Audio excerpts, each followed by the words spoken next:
આજની ધર્મકથા. પ્રણામ. પરમ પૂજ્ય આચાર્ય ભગવંત શ્રીમદ વિજય ભક્તિ સુરેશ્વરજી મહારાજા અને એમના જીવનની અનેકવિધ તપશ્ચર્યાઓ, અનેકવિધ સુકૃતો અને પરમાત્માના શાસન પ્રત્યેની એમની અવિહળ શ્રદ્ધા અને એમની પ્રામાણિકતા, એ બધા જ ગુણો અને એ ગુણોના સેવન થકી એમના જીવનમાં જે વિશુદ્ધિ મળી એ તો જાણે ખરી જ, પરંતુ આ બધા ગુણોના પ્રભાવે પરમાત્માના શાસનને એક રત્ન પણ પ્રાપ્ત થયું. અને એ રત્ન એટલે પન્નાલાલભાઈ, જે આગળ વધતા પરમ પૂજ્ય તપાગચ્છાધિરાજ આચાર્ય ભગવાન શ્રીમદ વિજય પ્રેમ સુરેશ્વરજી મહારાજા તરીકે આપણને પ્રાપ્ત થયા. આપણે હજી ભક્તિ સુરેશ્વરજી મહારાજાના જીવન ચરિત્ર ઉપર સ્વાધ્યાય કરવાનો બાકી છે. અત્યારે આપણે પ્રેમસુરી મહારાજ સાહેબના પ્રેમ સ્વરૂપ આદિ અનેક ગુણોના સ્વરૂપને થોડે થોડે અંશે દ્રષ્ટિમાં લાવી અને પ્રયત્ન કરીએ છીએ કે એ બધા ગુણોમાંના કેટલાક ગુણો આપણામાં પણ પ્રાદુર્ભાવ પામે, કેટલેક અંશે આપણે પણ એમના જેવા પ્રેમ સ્વરૂપવાન થઈએ.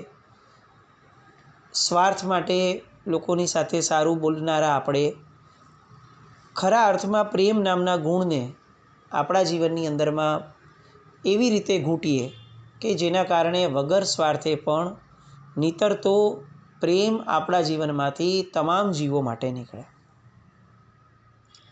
સાહેબના આ એક સ્વરૂપની સાથે હજી એક ગુણ જેને આજે ઘૂંટવો છે, 4-5 પ્રસંગો સાથે લઈને. એ ગુણ હતો માર્ગદર્શનનો. સાહેબ વડીલ હતા, ઉંમરથી વડીલ હતા એવું નહીં, ઉંમરની સાથે સાથે સાહેબ અનુભવથી પણ વડીલ હતા. અને અનુભવથી વડીલ થવાની સાથે જે બેસ્ટ અને યુનિક પાર્ટ સાહેબના જીવનમાં આપણે સૌ અનુભવી શકીએ એ હતો સાહેબ વિચારશીલ સાથે અનુભવશીલ હતા. એટલે પરિસ્થિતિઓ જોયા પછીથી સામાન્ય લોકો જે વિચારે કે અચ્છા આવું કરી લઈએ તો આ પ્રોબ્લેમનું સોલ્યુશન આવી શકે, એનાથી કંઈક બિયોન્ડ સાહેબ વિચારી શકતા. એમની આ વિચારસરણીનું એક સરસ મજાનું એક્ઝામ્પલ, જ્યારે સાહેબની પાસે એક NRI ભાઈ આવ્યા, સાવ અજાણ્યા, મુંબઈમાં બિરાજમાન હતા સાહેબ, અને એક NRI ઇન્ડસ્ટ્રીયાલિસ્ટ એમની પાસે આવ્યા અને બેઠા હતા સાહેબ આગળ, એટલે પોતાનું હૃદય ખોલીને વાત કરવાની શરૂ કરી.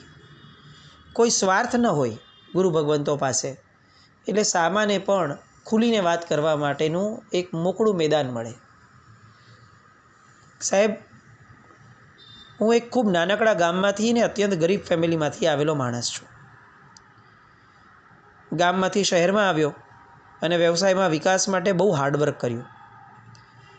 કેટલાક લોકો સાથે સાહેબ મેં છેતરપિંડી પણ કરી છે અને પછી હું ધનવાન બન્યો. મારા બંને દીકરાઓને મેં વિદેશમાં ભણી શકે તે માટે ખૂબ હું પૈસા કમાયો અને છેવટે મને એવું લાગ્યું કે આ દેશની અંદર મારા દીકરાઓનું કોઈ ભવિષ્ય નથી, એટલે સાહેબ હું પણ વિદેશમાં જઈને સેટલ થઈ ગયો.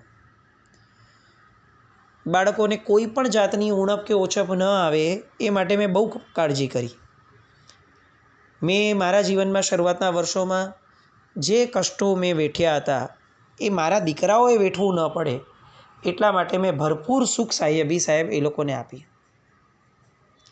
મેં બાળપણની અંદરમાં ગરીબીનો વિકરાળ ચહેરો જોયો હતો, એટલે ધન કમાવા પાછળ મેં મારી લાઈફના દરેકે દરેક શ્વાસને ખર્ચી નાખ્યા, મબલખ ધન ભેગું કર્યું સાહેબ. અને તેમ છતાં પણ મને એવું લાગે છે કે આજે મારા જેવો ગરીબ આ જગતની અંદર કોઈ નથી. કારણ કે સાહેબ મારા જેવા મૂર્ખાઓની જમાત આ જમાનામાં ઓછી નથી, જે ધન કમાવા પાછળ આખી જિંદગી ખર્ચી નાખે અને લાઈફ એન્જોય કરવાનું ચૂકી જાય. પાછલી ઉંમર આવે જ્યારે સંપૂર્ણપણે બધું જ પતી ગયું હોય અને શરીર પણ સાથ આપવાનું હવે જાણે ચૂકી જવાની તૈયારીમાં હોય, ત્યારે પસ્તાવો શરૂ થાય કે આપણે આખી જિંદગીમાં પોતાની માટે તો સમય જ ન કાઢ્યો. સાહેબ, અમારા જેવા મૂર્ખાઓ માટે આપ શું સલાહ આપશો? આખી વાત સાહેબે સાંભળી અને એમણે બહુ સાહજિકપણે હજી એવું લાગ્યું એમને કે આ હજી ખાલી નથી થયા, એટલે સાહજિકપણે સાહેબે એમને કીધું કે ભાઈ, ગરીબીમાં ઉછરેલો કોઈ માણસ શ્રીમંત બનવા માટે મથામણ કરે તો એને મૂર્ખામી ન કહેવાય. આ એક માનવ સહજ નબળાઈ છે કે એને ધન મેળવવું છે તો ધનવાન બનવા માટે ધન મેળવવું પડે અને ધન મેળવવા માટે પરિશ્રમ કરવો પડે, પરિશ્રમ માટે સમય આપવો પડે, પછી જેવું જેનું પુણ્ય અને ભાગ્ય. એટલે ફરીથી પેલા ભાઈએ શરૂ કર્યું પોતાના મનમાં જે હતું એ બધું કે સાહેબ, અમારા જેવા લોકોની પાછલી લાઈફ છે ને બહુ ટ્રેજેડીવાળી હોય છે. ધન સિવાય એમની પાસે બીજું કંઈ જોતું નથી. ન સંતાનો એમની પાસે રહે, ન કોઈ અંગત કહી શકાય એવો સંબંધ એમની પાસે રહ્યો હોય, ન કોઈ સાથ હોય, ન હૂંફ હોય. એકલતાના અભિશાપમાં પોતાની પાછલી લાઈફ રીબાઈને અમે લોકો પૂરી કરતા હોઈએ છીએ. સાહેબ, મારી ઈચ્છા છે કે હું ભવિષ્યની અંદરમાં લોકોની હારે આવું કંઈક ન બને એ માટે એક સંસ્થા શરૂ કરું. એ લોકોને હું શીખવાડું કે જુઓ, લાઈફ અત્યારથી જીવવાનું શરૂ કરો. પાછલી ઉંમરે લાઈફ જીવવાનો સ્કોપ જ નથી આપતી આપણને. સાહેબ, આપ આશીર્વાદ આપો તો આવું કંઈક ઊભું કરવાનો પ્રયત્ન કરું. સાહેબે બહુ પ્રેમથી કીધું કે ભાઈ, આપણે ત્યાં સફળતા કેમ મેળવવી, રાતોરાત ધનપતિ કેવી રીતે બની જવું, કોમ્પિટિશનમાં બીજા લોકો કરતાં કઈ રીતે આગળ નીકળી જવું, સત્તા કેવી રીતે મેળવી લેવી, પોતાનું પ્રભુત્વ કઈ રીતે સ્થાપી લેવું, આવી બધી વાતોને અલગ અલગ નામે અલગ અલગ મોહરા પહેરાવી અને અલગ અલગ જગ્યાઓએ એની તાલીમ આપવામાં આવે છે, જેને આપણે લોકો મોટિવેશનલ ક્લાસીસ કહીએ છીએ, જે અનેક શહેરોની અંદર યોજાતા પણ હોય છે અને પુસ્તક રૂપે પણ પ્રગટ થતા હોય છે. અને પેલા ભાઈએ સાહેબની વાતને વચ્ચે રોકી અને પોતાની અધીરાઈને વ્યક્ત કરી, સાહેબ એ વાત બરાબર છે, પણ મારે એવું બધું કંઈ નથી કરવું. એ બધી માહિતી તો લોકો આપે છે, કંઈક નવું શું કરવું એની વાત ચાલે છે સાહેબ. અને એટલે સાહેબે કીધું કે હું આ તમને એ જ જણાવવા જઈ રહ્યો છું કે તમને મારી વાત કદાચ વિચિત્ર લાગશે, પણ જો તમે મારી આગળ માર્ગદર્શન માંગતા હો તો મારે તમને એક વસ્તુ કહેવી છે કે લોકોને લાઈફ સુખી કરવી હોય ને તો એ સમજાવવું પડશે કે લાઈફમાં દરેક વ્યક્તિને દરેક વખતે ધારેલી સફળતા નથી મળતી.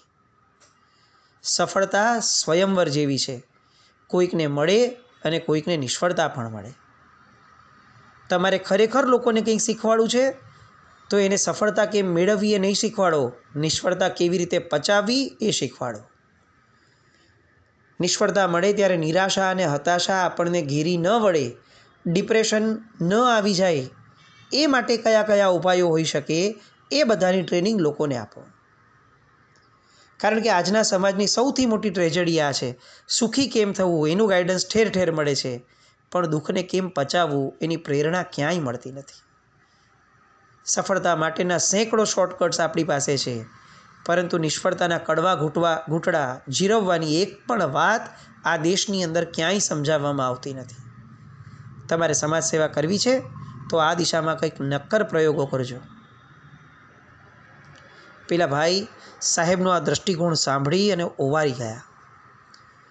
શું જબરદસ્ત સાહેબની વિચારધારા અને સમાજની અત્યારની નબળી પરિસ્થિતિઓમાંનો જે તાગ એમણે કાઢ્યો છે, જે મૂળ એમણે પકડ્યું છે, યુવા પેઢી ભવિષ્યની અંદર ક્યાંય સાયકોલોજીકલ ડિસઓર્ડરમાં ન વહી જાય એ માટેનો જે ગુરુમંત્ર એમણે આપ્યો છે, પેલા ભાઈ માટે એ બહુ જબરદસ્ત સાબિત થયો. એ ભાઈએ આ દિશામાં શું કર્યું અને કેટલું આગળ વધ્યા એ પછીનો પ્રશ્ન હોય, એની કદાચ આપણને જાણકારી પણ નથી, પણ સાહેબની આ પ્રેરણા આજના યુગની અંદર સૌથી વધારે એપ્લિકેબલ કરવા જેવી ખરી. સાહેબની પાસે એક વિઝન હતું કે જેના દ્વારા તેઓ એક સાયકોલોજીકલ સેટિસ્ફેક્ટરી સમાજ જોવા માંગતા હતા. એક દ્રષ્ટાંત હજી પણ ખાસ લેવા જેવું અને કદાચ આપણા બધા સંસારીજનો એસ્પેશિયલી વડીલો ઘરના આ બધા માટે બહુ જ સમજવા જેવું એક એક્ઝામ્પલ સાહેબે પોતાના જીવનમાં આચરેલું. સામાન્ય રીતે એક વિશિષ્ટ આયોજન થયું હતું અને પ્રેમસુરી મહારાજ સાહેબ, એમના શિષ્ય કુલચંદ્રસુરી મહારાજ સાહેબ આ બંને પાટ ઉપર બેઠા હતા. અને સાહેબના પ્રશિષ્ય મુનિશ્રી કુલદર્શન વિજયજી મહારાજ સાહેબ, એમણે આ પ્રોગ્રામની અંદર ખૂબ મહેનત કરી હતી અને પ્રોગ્રામને સફળ બનાવવામાં એમણે જબરદસ્ત તનતોડ મહેનત એમની અંદર પરિશ્રમ એમણે મૂક્યો હતો. એ વખતે પ્રેમસુરી મહારાજ સાહેબે જાહેર પ્રવચનની અંદરમાં મુનિશ્રી કુલદર્શન વિજયજી મહારાજ સાહેબની દીર્ઘદ્રષ્ટિતા, ચોકસાઈ, એમની વ્યવસ્થા શક્તિ, એ બધાને બહુ જ બિરદાવ્યા, જાતે પોતે જ વ્યાખ્યાનની અંદર. સાંભળનારને કદાચ અતિશયોક્તિ જેવું પણ લાગે એ હદ સુધી એમણે અલગ અલગ મુનિઓની સેવાઓને પણ બિરદાવી. પ્રવચન તો પૂરું થયું, પ્રસંગ પૂરો થયો અને કુલચંદ્રસુરી મહારાજ સાહેબને એવું લાગ્યું કે સાહેબ આપની વાત બધી સાચી છે, સારી છે, પણ સાહેબ હું એવું માનું છું કે એમની આગળ આવડતો ઘણી છે, એની ના નહીં, પણ આમ જાહેર પ્રવચનમાં આપણા જ પરિવારના એક મુનિ માટે આપ જ એક પ્રશંસાના આટલા બધા પુષ્પો વેરો, તો સાહેબ કોઈને પણ એમાં અતિશયોક્તિ ન લાગે? અને ત્યારે પ્રેમસુરી મહારાજ સાહેબ બોલી ઉઠ્યા, જો કોઈને એમાં અતિશયોક્તિ જેવું લાગે તો ભલે લાગે. આ બાલમુનિ આપણા પરિવારનો સાધુ છે, એ શું એનો અપરાધ છે? આપણે શું લોકોને સારું લગાડવા માટે માત્ર બહારના લોકોને જ એપ્રિશિએટ કરવાના? ઘરની વ્યક્તિઓની ખૂબીઓને શું ઢાંકીને સંતાડી રાખવાની છે? મને આ વાત બિલકુલ મંજૂર નથી. હું તો એને વારંવાર જાહેરમાં બિરદાવીશ જ. કોઈને અતિશયોક્તિ લાગે તો ભલે લાગે, એને મને કશો જ વાંધો નથી. સાહેબનો આ ગુણ આપણા પરિવારની અંદરમાં પિતા, માતા, પુત્ર, પુત્રી, બહેન, સાસુ, વહુ, ભાઈ, ભાભી, આ બધા જ વ્યક્તિઓની સાથે આપણે કનેક્ટેડ હોઈએ. બધામાં કંઈક ને કંઈક ખૂબીઓ હોય જ છે. પણ તેમ છતાં આ બધી ખૂબીઓને બિરદાવવામાં આપણે હંમેશા નબળા સાબિત થયા છીએ. ક્યારેક તો ઈરાદાપૂર્વક એમની ખૂબીઓને બિરદાવવાનું ટાળી દઈએ, કારણ કે એના કારણે પછી પરિવારમાં સંવાદના બદલે વિસંવાદ વધતો જાય, તો આવો ડર છે. પરંતુ પોતાના માણસની સાચી પ્રશંસા કરીએ, એની કદર કરીએ કે એને બિરદાવીએ, તો એને પોતાના ગુણો અને પોતાની ખૂબીઓને વિકસાવવાનું જે પ્રોત્સાહન મળે અને એની દૃષ્ટિમાં વડીલ તરીકે આપણું જે ગૌરવ વધે, એ બહુ જ ઈચ્છનીય છે. કોઈની ખુશામત ન કરીએ, પણ પોતાની ખુશી વ્યક્ત કરવામાં કરકસર કેમ કરવાની? વેવલા વખાણ નહીં જ કરવાના, પણ સાથે સાથે સાચી કદર કરવાનું એ આપણે કેમ ભૂલી જઈએ? કોઈ આપણા પરિવારમાં છે એટલે એ શું એનો અંગત ગુનો છે? એનો અપરાધ છે? આ જ ઘટના બાજુવાળા વ્યક્તિએ કરી હોત અથવા કોઈ પરિચિતે કરી હોત તો આપણે ચાર મોઢે વખાણ કરત. બટ જસ્ટ બિકોઝ એ આપણા પરિવારમાં કે આપણા અંગતમાં છે એટલે આપણે એમ કહી દઈએ કે હા બરાબર છે, સરસ થયું. કેમ ભાઈ? આવું કેમ? દરેકને પોતાની ખૂબીઓ અને પોતાની વિશેષતાઓનું એપ્રિશિએશન પામવાનો મૌલિક અધિકાર છે. એટલે દરેક સંસારી વ્યક્તિઓએ, આપણે બધાએ આ વાત સમજીને પોતાની લાઈફમાં અમલ મૂકવાની જરૂર છે કે જેના કારણે પારિવારિક જીવન સુખી અને પ્રસન્ન બની જાય. સાહેબની વાતો એ ફક્ત સાહેબ પૂરતી મર્યાદિત ન રખાય, એને આપણા જીવનમાં એપ્લિકેબલ રાખીએ તો મજા છે. એકવાર પ્રેમસુરી મહારાજ સાહેબ, એમના શિષ્ય કુલરક્ષિત વિજયજી મહારાજ સાહેબ, પ્રશિષ્ય, હવે એક કુલરક્ષિત મહારાજ સાહેબની સાથે જીવનમાં એક પ્રસંગ બન્યો હતો કે એમના ગુરુ ભગવંતે એમને એક સૂત્ર ગોખવા માટે કહ્યું હતું, જે એમણે ન કર્યું. પૂરતો સમય આપ્યો હતો અને તેમ છતાં પણ ન કર્યું. એટલે સ્વાભાવિક રીતે એ ગુરુ મહારાજ એમને લડ્યા. જેવા એ લડ્યા એટલે કુલરક્ષિત મહારાજ સાહેબ રડ્યા. જેવા એ રડ્યા એવા તરત જ પ્રેમસુરી મહારાજ સાહેબ એકદમ એમની બાજુમાં આવી ગયા અને તરત જ પ્રેમસુરી મહારાજ સાહેબે કુલરક્ષિત મહારાજ સાહેબના ગુરુ મહારાજને કીધું કે તારે લડવાની જરાય જરૂર નથી, હમણાં જ ઊભો રહે, તારી સામે આ બાલમુનિ સૂત્ર કડકડાટ કરીને બોલી જશે, જો. અને પછી પોતે એકદમ વાલથી કેટલીક અલગ અલગ અઘરા સૂત્રોને યાદ રાખવાની ટેકનિક સાથે મને સૂત્ર સમજાવ્યા.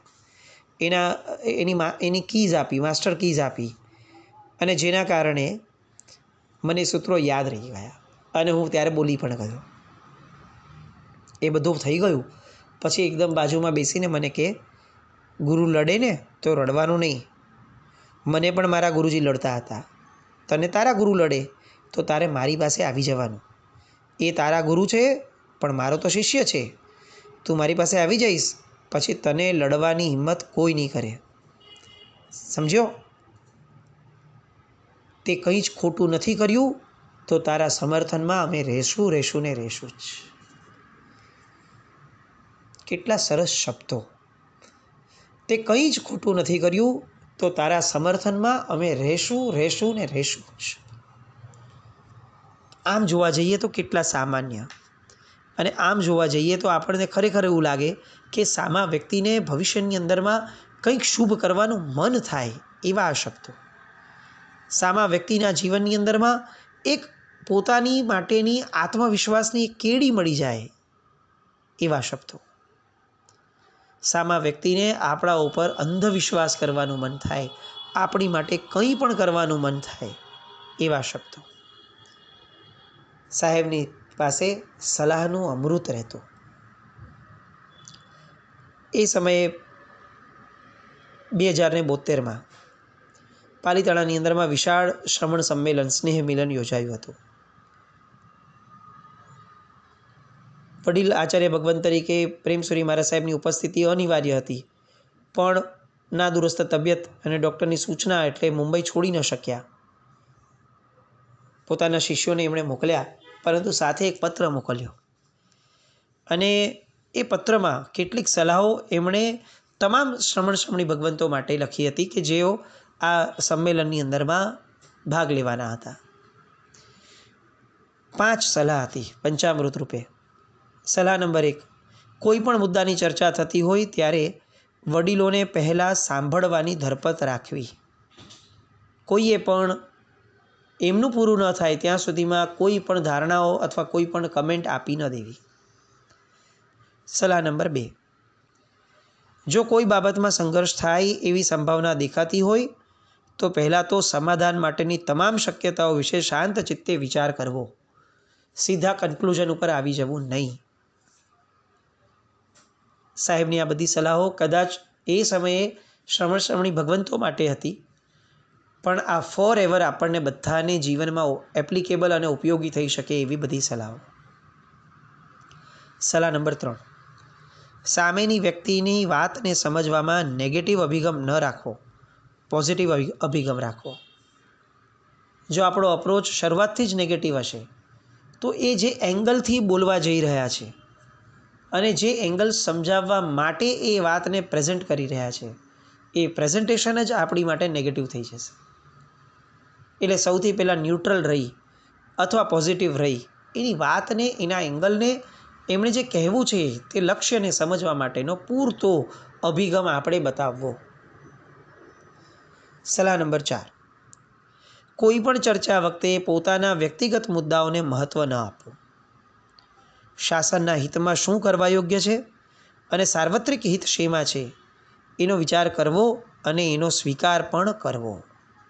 બહુ જ મહત્ત્વની બાબત હતી અને એક અનુભવી વ્યક્તિ જ આ સલાહ આપી શકે. પરમાત્માના શાસનની જેને રગની અંદર ચિંતા વસી હોય, પરમાત્માના શાસનની એકતા, પરમાત્માના શાસનની શાંતિ, પરમાત્માના શાસનની જાહોજલાલી, આ બધાની જેણે જીવનભર સુધી કાળજી રાખી હોય અને આવું કંઈક થાય એવી ઝંખના સેવી હોય, એ વ્યક્તિ જ આવી ખુમારીપૂર્વકની સલાહ આપી શકે કે ભાઈ વ્યક્તિગત મુદ્દાઓને ક્યારેય મહત્ત્વ ન આપવું. વ્યક્તિગત મુદ્દાઓ અથવા વ્યક્તિગત વિચારધારા એ શાસનની વિચારધારા અથવા સાર્વત્રિક વિચારધારા કરતાં ગૌણ છે અને એ ગૌણ કરતા રહેજો.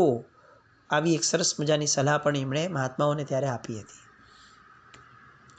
અને આ સલાહના પંચામૃતની 5મી અને અંતિમ સલાહ હતી કે કોઈ પણ વ્યક્તિ વિરોધી વિચાર કે વાત રજૂ કરે ત્યારે વ્યક્તિ પ્રત્યે ક્યારેય પણ દુર્ભાવ ન રાખવો. અને એવી જ રીતે જે પોતાની પ્રશંસા કે ખુશામત કરે એ વ્યક્તિના પ્રભાવમાં પણ ક્યારેય આવી ન જવાય એની સાવધાની રાખવી. 5 સલાહો. જાણે આખા જીવનની અંદરમાં એક સરસ મજાનું જીવન, શાંતિપૂર્ણ જીવન અને ઇન્સ્પિરેશનલ જીવન એ કઈ રીતનું હોવું જોઈએ એની આખીને આખી ચાવીઓ સાહેબે જાણે આ 5 સલાહમાં આપી દીધી. આવી આ સરસ મજાની સલાહો અને આ સલાહ ઉપરાંત સાહેબના જીવનમાં માર્ગદર્શન આપવાની જે એક શક્તિ હતી અને એ માર્ગદર્શન થકી કેટલા આત્માઓ કઈ રીતે આગળ આવ્યા એ બધી વાતો અને સાહેબના જીવનની અંતરંગ ગુણોની બીજી ઘણી વાતો ભવિષ્યમાં જોઈએ. જીનાગના વિરુદ્ધ કંઈ પણ બોલાયું હોય તો મિચ્છામિ દુક્કડમ જૈનમ જયતિ શાસનમ.